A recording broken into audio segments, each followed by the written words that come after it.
turning. We're on 62b, Mishnah. About a quarter of the way down, quarter of the way left to the page. Okay, so yesterday we spoke about how a Eved is able to accept Naziris, but the master can protest. So in other words, if a slave becomes a Nazir, the master can say, go eat grapes anyway. However, we said unlike a man to his wife that's able to nullify a Naziris, with the slave you can't nullify the Naziris. So sort of the Naziris is valid, but you can force him to go against it. Okay, what happens now if he was freed? So yesterday we saw if he was freed, then he has to continue the Naziris. He has to follow the rules and end it accordingly. What happens if he runs away? Right? Nobody expected that to happen. Over Mikaneged Panov. Ramira says, Lo Yishta, he should not be drinking wine. Rabbi Yossi Amar Yishta, and Rabbi Yossi says he can drink wine. So the Gemara suggests, Lema b'dishmuel kamiflagi. Let's say this debate centers around the question raised by Shmuel, which was the Amar Shmuel, Hamafker avda yotzel cheretz ve'ein tzorach get shecher. Okay, generally speaking, certainly the preferred method for freeing a slave is writing out a freedom divorce, what they call a get shecher. And by the way, it doesn't mean divorce, because a get means divorce, but it's also a loose word for document. No. So it doesn't actually mean a divorce of shecher. It means sort of a document of shecher, or freedom. And then basically the document says this person is now a free man. According to Shmuel, if somebody makes his Eved hefker, meaning he makes his Eved ownerless, the Eved becomes the owner of himself. And Shmuel says, Ein tzorach get shecher, he does not need to write a document of shecher.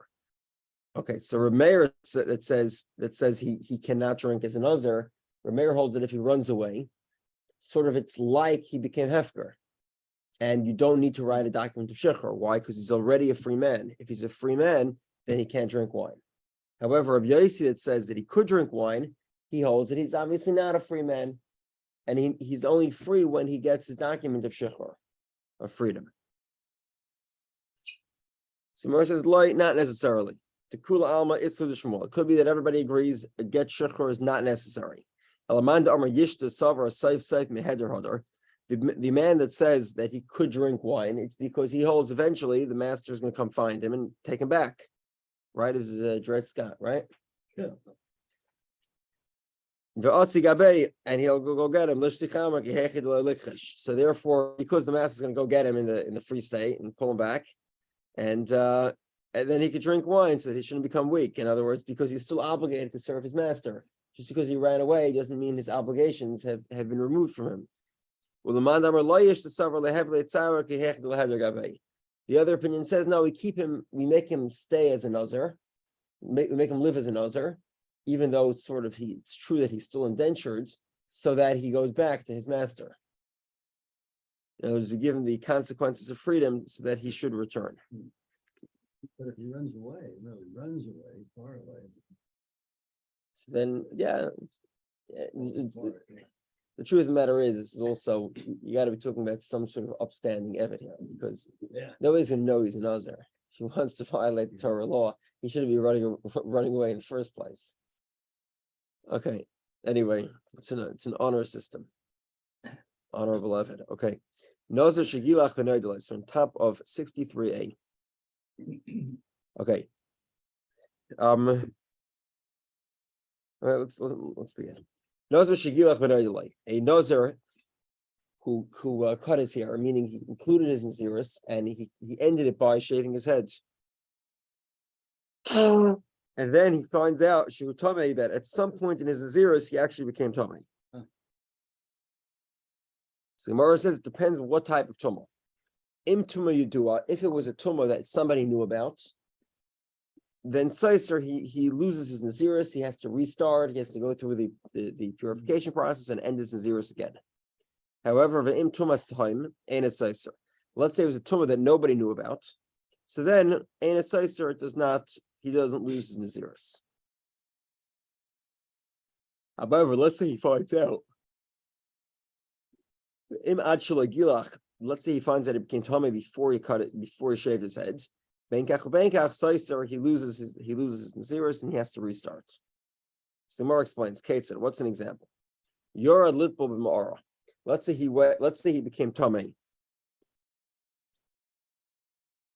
In other words, let's say, for example, he was Tomei not because of a mace, because of a dead person, but because of a sharetz. He touched a mouse. So he became Tomei. So he went to a cave, and it's not uncommon that there are springs in caves. Very cold mikvah. And anyway, so he goes inside a cave and he goes to the mikvah. V'nimtza, and then at the end he comes out of the mikvah and he sees that there's a mace safa panei ma'ara. Some mafiosi guy dumped somebody else's body into the same spring. So halacha is tamei. The guy is tamei. What happens if nimtza meshuka b'karka ma'ara? Let's say we find out that there was a body underneath the ground that he stepped on. Somebody was buried, let's say, at the mouth of the cave. So he stepped over him. So then it depends. And when does he find out? He concludes his Nazir, shaves his head, and he finds out, by the way, at some point you walked over a dead body. It was at the entrance of the cave when you were becoming pure from the sharets, from the mouse. So if you are lahakar, tahar. Let's say he went to the cave because he wanted to become pure, because he wanted to take a cold bath because it was very hot outside. So then he's tahar. However, let's say he went into the cave because he was tamei. So what does this mean? What happened was he became an ozer. Then he became tamei because I don't know, he was an EMT and he was saving somebody's life and the guy died. So he's tamei. So he goes into this cave to become tahar. He goes to the mikveh and he's tahar now. Okay, and then he does the whole thing with the hazah, and he brings his karbonos and he counts another 30 days and he's ready to end his naziris. And he ends his naziris. And then he finds out that at the entrance to the cave that he went to, there was a dead body. In this case, we say tahar. I'm sorry. Li tahar mitumas meis tamei. Because he was becoming tahar from a dead body, and then he remains tamei. Why is this? Shecheskas tamei v'cheskas tahar shorglayim l'dor. So, because he started off in a situation of tumah, then we say that he remains tamei, and therefore his purification process actually was entirely invalid, because it turns out he really was tahar. He really was tamei, and he has to restart the whole naziris, even though he's already shaved his head. So again, the law of shaving your heads, meaning if guy ends his naziris, and then we find out that he actually became tamei, but nobody in the whole world knew about the tumah, right? He was driving down a highway, and then there was an earthquake, and it shook the highway, and we found a dead body. And we'll soon see, like what happens if it was just in one direction and not in both directions. So it was parallel to the highway, or it was perpendicular to the highway. We'll soon see, it might make a difference, because if it was perpendicular, he certainly crossed over the dead body. If it was parallel, maybe not. The truth is, maybe if you're in a car, it doesn't make a difference, right? We'll discuss that later today. Right. Okay. But regardless, again, so we find that this guy finds out, right, there's an earthquake. We find out underneath the highway there's a dead body. The halacha is he ended his naziris, his tahar. If he did not end his naziris, he's tamei. He has to go through the purification process. Now, even if he ended his naziris and he finds a secret tumah that nobody knew about, if that tumah came across to him during the period where he was becoming tahar from a previous tumah, that's an exception to the rule, and in that case he remains tamei because of his what we call chazaka d'minkara, which means you maintain the status quo. His first status in this instance was tumah, because we know he became tamei certainly, and therefore he remains tamei. What's the source for this concept? For this concept, Amar Rabbi Dovid says, Amar Kra, the pasuk states, "V'chiyamus meis olav b'pesa pisam." When we talk about a Nazir becoming tamei, the verse reads as follows: "V'chiyamus meis olav." If a person, a deceased, were to die on him, b'pesa pisam, suddenly, what does olav on him? Olav means the mechaveras line, where he recognized he became tummy. However, if the tumah was a secret tumah that nobody knew about, so then we don't say that. Then we do not say that he becomes that he loses his naziris. Shlakish Amar, Shlakish says, Amar Kral, the pasuk states, this pasuk is by Korban Pesach. So by Korban Pesach we have a similar idea.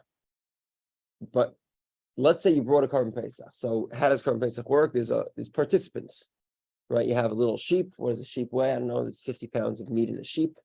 I don't know. Let's say each person eats 10 ounces of meat. So you have roughly 75 participants, or 80 participants. So you have 80 people participating in the sheep.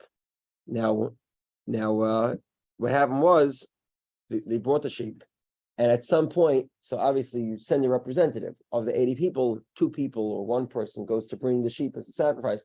He'll bring it back for everybody else. So, and one of the guys becomes tummy. We're not sure when he became tummy.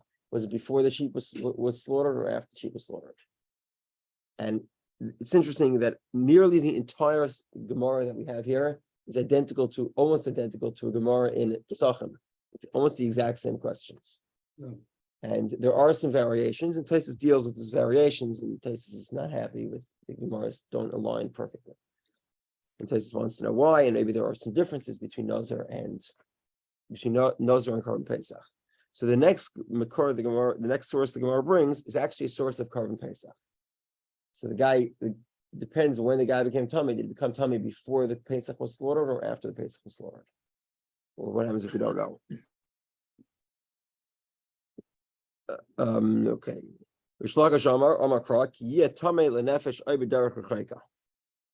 Another possibility also is that he finds out he was actually tummy after he brought the Korban Pesach. So the 80 people bring the Korban Pesach, right? I don't know, middle of Chol Pesach, he finds out he actually became tummy with a secret tumah. Nobody knew about this tumah. And then it was discovered on Pesach, on Chol Pesach. Turns out he never brought his Korban Pesach because he was tummy the whole time. Tummy, you can't bring it. It was a mistake, but you didn't fulfill your obligation. Now the question is, do you bring a second Korban Pesach? Do you bring what's called a Pesach Sheni? Or not? Okay. 1 second.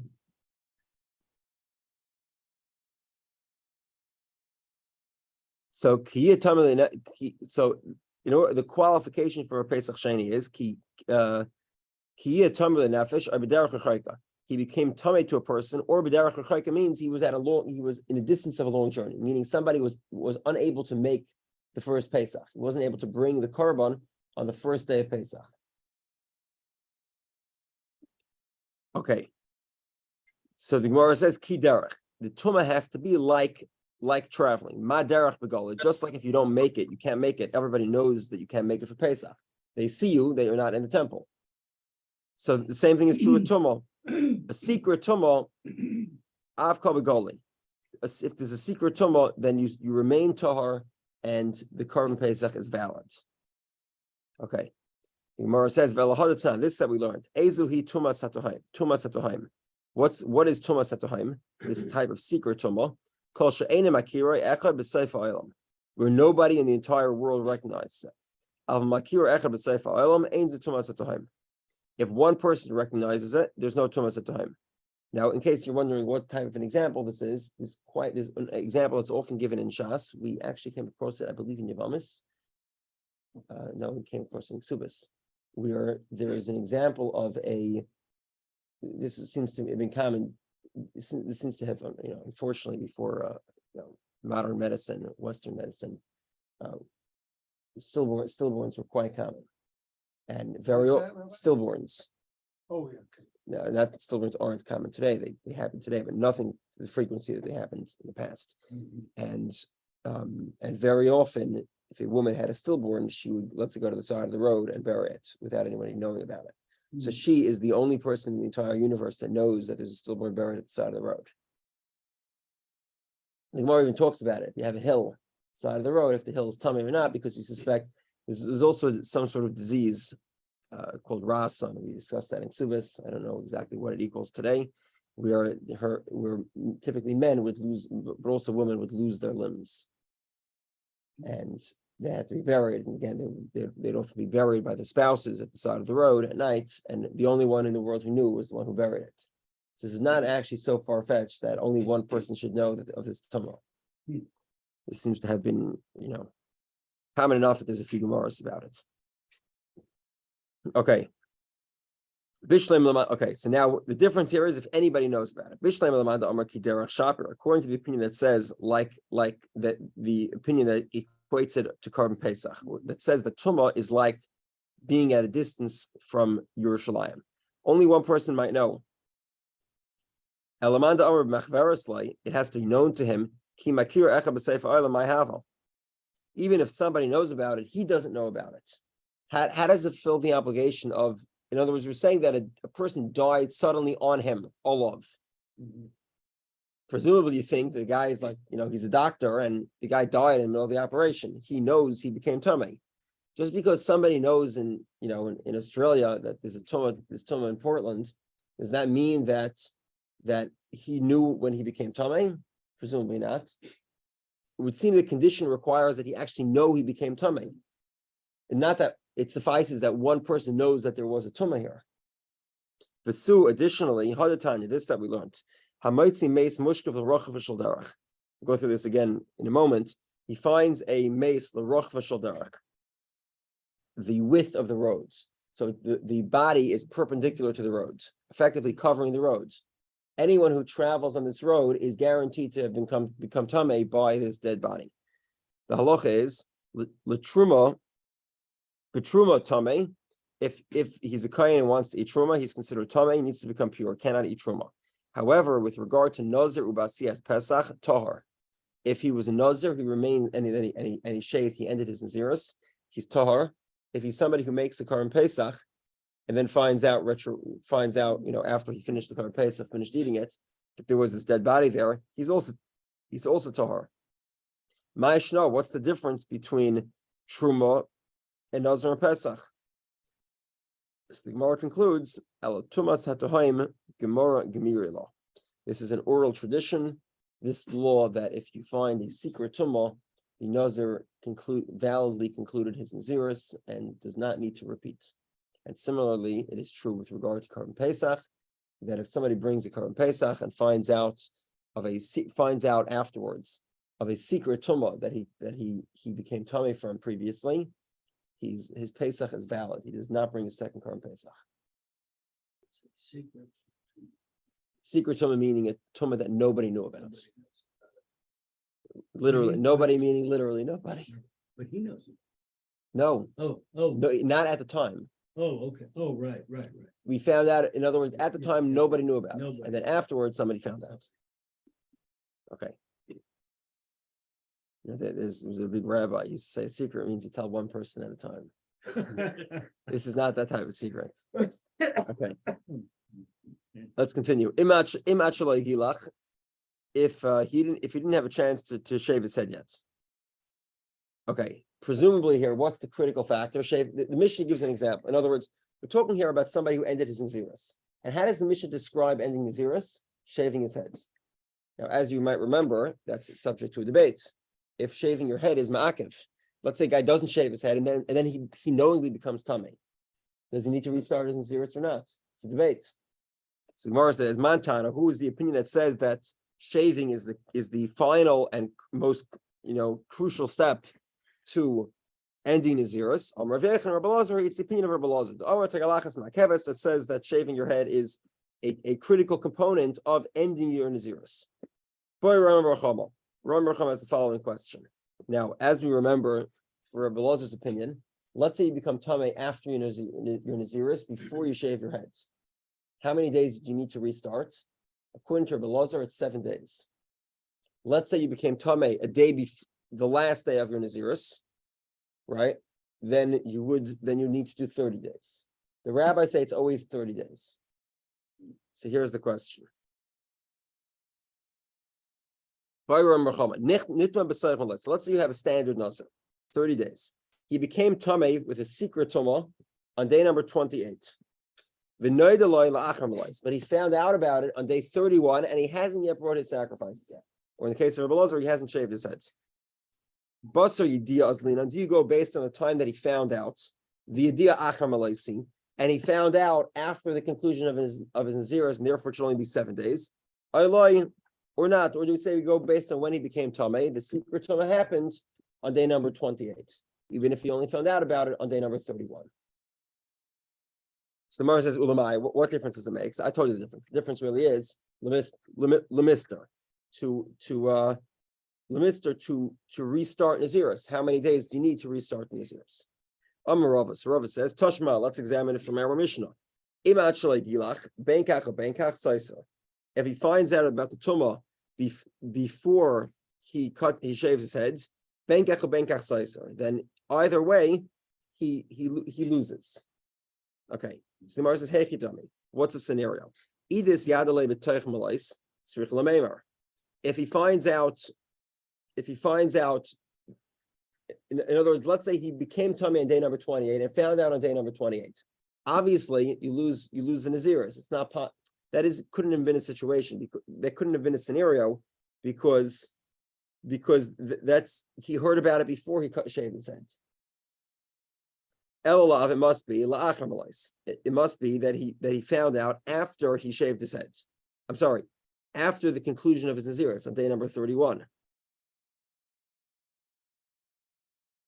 And Shmamina, and we see from here that he loses time. He has to restart his Naziris.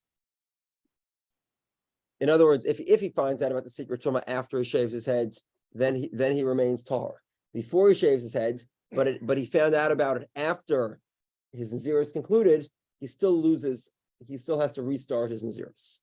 So the Gemara says, the question still stands. Kulay Saiser, Shiva Saiser. How many days does he need to restart? 7 or 30. So the Gemara says, Laman, according to whose opinion? Ilem l'Rabbanan, according to the opinion of the rabbis, Pshita, the Kulay Saiser. The rabbis say it's always 30 days. So it can't be the rabbi's opinion, because according to the rabbis, it's always 30 days you need to restart. V'ila Rabbi Lazar, if it's the opinion of Rabbi Lazar, Kol Achar Malais, Shiva Saiser. After the conclusion of the Naziris, you only lose 7 days. Okay. Amar Lach, Haini Mili, Hinitma Achar Malais, V'hailip Ne Malais, Idil Mashayni Hacham.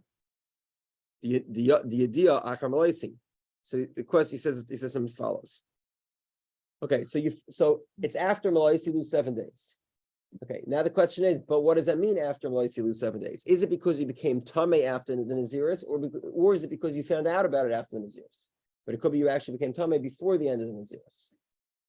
Okay, so that's the question. So the Gemara says, we know, and I responded to you, Katani bengach bengach saiser, like it says that if you become Tameh after the conclusion of Naziris, before you shave your heads, you have to restart Naziris. And the Mishnah does not differentiate between a scenario of whether you became Tameh and found out about it, or whether you just found out about it, but you actually became Tameh during the Naziris. Evidently, there's no difference. The key component is finding out. Once you find out you became Tameh after you concluded your Naziris, it's only 7 days to make up, and not 30 days, according to the opinion of Rabbi Lazar. You together? Perfect. Okay, this is a long brisa, and then we'll probably wrap it up with this. Tana Rabbanan, we learned in the brisa. Hamaitzi meis mutal l'rochva shel derech. So we find the body, the deceased body, that's laid out perpendicular to the roadway. And at this point, the Gemara presumes the man is a full car's length or whatever wagon's length wide. Okay, so what's the story? L'truma, with regard to eating truma, if he's a kayin, tameh, he's tameh. But Nazir b'Isa Pesach tahar. But with regard to Nazir and Pesach, they are considered tahar, meaning they don't change their status. So that means if he ended his Naziris, he does not have to do another Naziris. If he brought a Korban Pesach, he fulfills his obligation, doesn't bring a second Korban Pesach. Okay. When is this true?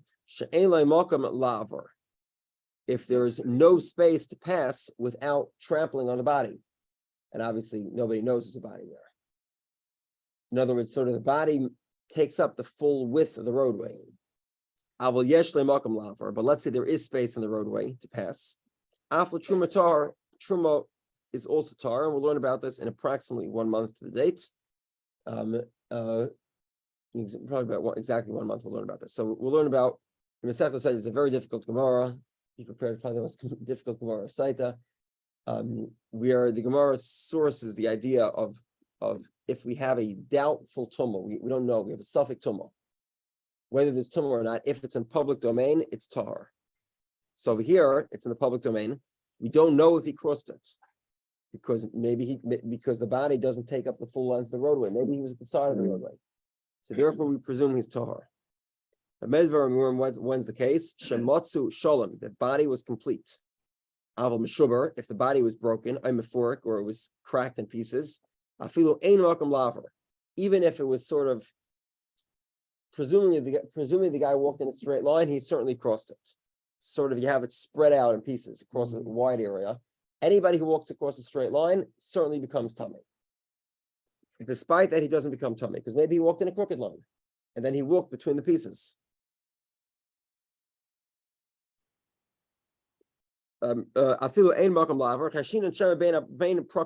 We suspect because there's a possibility that he walked between the bones, so therefore he's tar. And like we said, it's a suffix tumah b'shus harabim. It's a question of whether or not there is a doubt whether or not somebody became tamei in a public domain. The halacha is your tamei, and the source of that is saita. And God willing, we'll get to that in about a month. He is tamei if he is not if there is a doubt whether there's tumah, and a person's inside that doubt. If the doubt is in a public domain, they are tahar, pure. If it's in a private domain, private property, they are tamei. Okay. Ubekever, but let's say it's a grave site. In other words, so this guy wasn't just buried on the side of the road. This is not some sort of freak accident. This is a scenario where apparently it's a cemetery. Nobody knew about it. It was lost. So the guy's in a grave site. And like we pointed out, a grave site combines all the fragments. All the fragments of a grave site are considered to be in one place. And therefore they're what's called mitzdaref, and the entire grave site becomes tamei.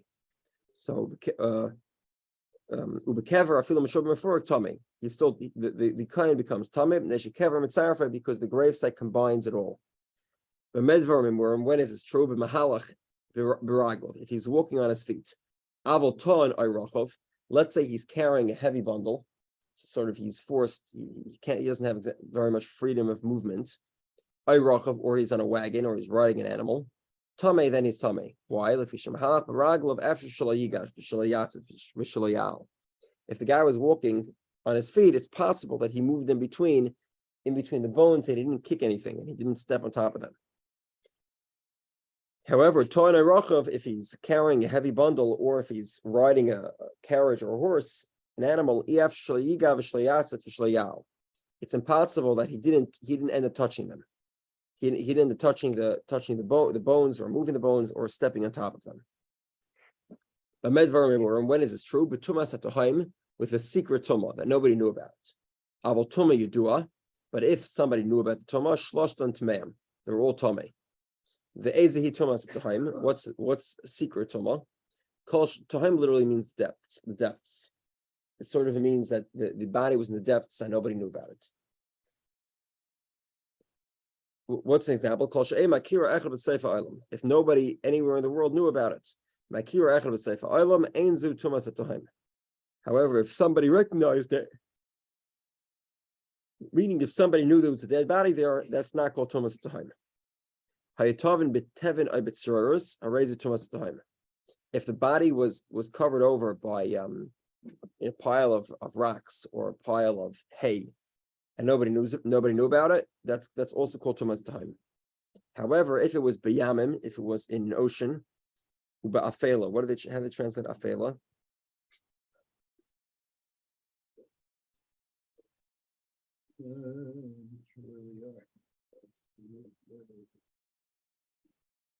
On the last page. Just before it. Yeah, right over there. Yamam is a floating corpse. What's afela? In the darkness and criticism, he told us. Got it. Okay. So afela seems to be in the darkness, meaning that Okay, ubenikike aslam or in the boulders, meaning in all these scenarios, the body is there. You just didn't notice it. It's not hidden anyway. It's just dark, or it's in the ocean and or maybe it's on the bottom of the lake or something, and it obviously you wouldn't know it was there, but it's sort of exposed in some way. Ubenikike aslam or it was amongst the boulders, but it wasn't buried. None of these are examples of tumas etohaim. So in other words, an additional condition of the secret tumah is that it has to be buried, and it has to be covered. Right? Even if it's covered over by straw or rocks, that also suffices.